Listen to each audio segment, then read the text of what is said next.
ایک طاقتور اور پرشکوا بادشاہ تھا جس کا نام شاہ فیروز تھا۔ شاہ فیروز کو شکار کا بہت شوق تھا۔ اس کا سب سے قیمتی اور وفادار ساتھی اس کا ایک تربیت یافتہ باز صقر تھا، جو صرف ایک جانور نہیں تھا بلکہ وہ بادشاہ کا ذاتی محافظ اور قابل بھروسہ دوست تھا۔ شاہ فیروز اس سے اس قدر محبت کرتا تھا کہ اس نے صقر کے لیے خالص سونے کا پنجرہ بنوایا تھا اور وہ اسے ہمیشہ اپنے ہاتھ پر لے کر گھومتا تھا۔ ایک گرم دن بادشاہ فیروز اپنے چند سپاہیوں کے ساتھ شکار پر نکلا۔ دن چڑھتے ہی جنگل میں شدید پیاس محسوس ہونے لگی۔ بادشاہ اور اس کے سپاہیوں کے پاس پینے کے لیے پانی ختم ہو چکا تھا۔ کافی دیر کی تلاش کے بعد شاہ فیروز نے ایک دور دراز پہاڑی چٹان سے پانی کا ایک قطرہ قطرہ گرتا ہوا چشمہ دیکھا۔ یہ جگہ تھی اور پانی بہت آہستہ جمع ہو رہا تھا۔ شاہ فیروز نے اپنے سونے کا پیالہ نکالا اور اسے چشمے کے نیچے رکھا تاکہ پانی جمع ہو جائے۔ پیالے میں پانی کو جمع ہونے میں کافی وقت لگا۔ بادشاہ پیاس سے بے حال تھا اور اس سے مزید صبر نہیں ہو رہا تھا۔ جب پیالہ تقریباً آدھا بھر گیا تو بادشاہ نے اسے اٹھا کر فوراً پینا چاہا۔ جیسے ہی بادشاہ نے پیالے کو ہونٹوں تک لگایا، اس کے کندھے پر بیٹھے صقرو نے تیزی سے اپنے پنجوں سے پیالے پر حملہ کیا اور پیالے کو گرا کر پانی زمین پر بہا دیا۔ بادشاہ دو کا غصہ آسمان کو چھو گیا۔ اس کی شدید پیاس اور اتنی محنت سے جمع کیا گیا پانی ضائع ہو چکا تھا۔ بادشاہ نے غصے کو پی کر دوبارہ پیالہ رکھا اور پانی جمع ہونے کا انتظار کیا۔ اس بار اس نے جلدی کی۔ جیسے ہی پیالہ ایک چوتھائی بھرا، اس نے دوبارہ اسے پینا چاہا۔ صقر نے دوبارہ اپنے پنجوں سے حملہ کیا اور پیالے کو الٹ دیا۔ بادشاہ کا غصہ جنون میں بدل گیا۔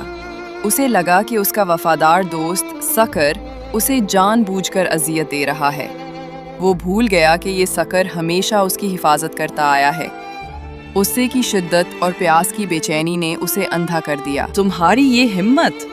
بادشاہ نے گرج کر کہا۔ اس نے اپنے کندھے سے صقر کو پکڑا اور بغیر سوچے سمجھے اسے ایک سخت چٹان پر دے مارا۔ بیچارہ صقر فوراً وہیں مر گیا۔ اب بادشاہ نے ایک نیا پیالہ اٹھایا اور پیاس بجھانے کے لیے بے چین ہو کر چشمے کی طرف جھکا۔ اس نے سوچا، اب چونکہ یہ پاگل جانور راستے سے ہٹ چکا ہے تو وہ سکون سے پانی پی سکتا ہے۔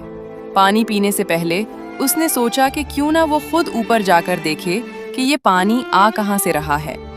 بادشاہ نے اوپر چٹان پر چڑھنا شروع کیا۔ جب وہ چشمے کے ماخذ تک پہنچا تو اس کا دل دہل گیا۔ چشمے کے بالکل اوپر پتھروں کے بیچ میں ایک بڑا اور زہریلا سانپ مرا پڑا تھا، اور اس سانپ کا زہر قطرہ قطرہ پانی میں شامل ہو رہا تھا جو نیچے جمع ہو رہا تھا۔ بادشاہ کو فوراً سارا معاملہ سمجھ میں آ گیا۔ اس کے وفادار دوست صقر نے اپنی تربیت اور فطری حکمت سے جان لیا تھا کہ یہ پانی زہر آلود ہے، اور اسی لیے وہ بار بار بادشاہ کو پانی پینے سے روک رہا تھا۔ صقر نے در حقیقت اپنے مالک کی بلیوں حضرت تگنوکونیا تھا، جان بچائی تھی۔ بادشاہ فیروز چیخ مار کر وہیں بیٹھ گیا۔ اس نے فوراً نیچے بھاگا، لیکن صقر کی جان جا چکی تھی۔ بادشاہ نے صقر کے بے جان جسم کو اٹھایا اور آنسو بہانے لگا۔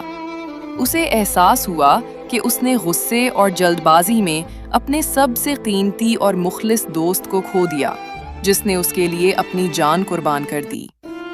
بادشاہ نے بعد میں ایک پتھر پر یہ الفاظ کندہ کرائے، یہاں صقر دفن ہے جس نے اپنے مالک کو غصے اور زہر سے بچایا۔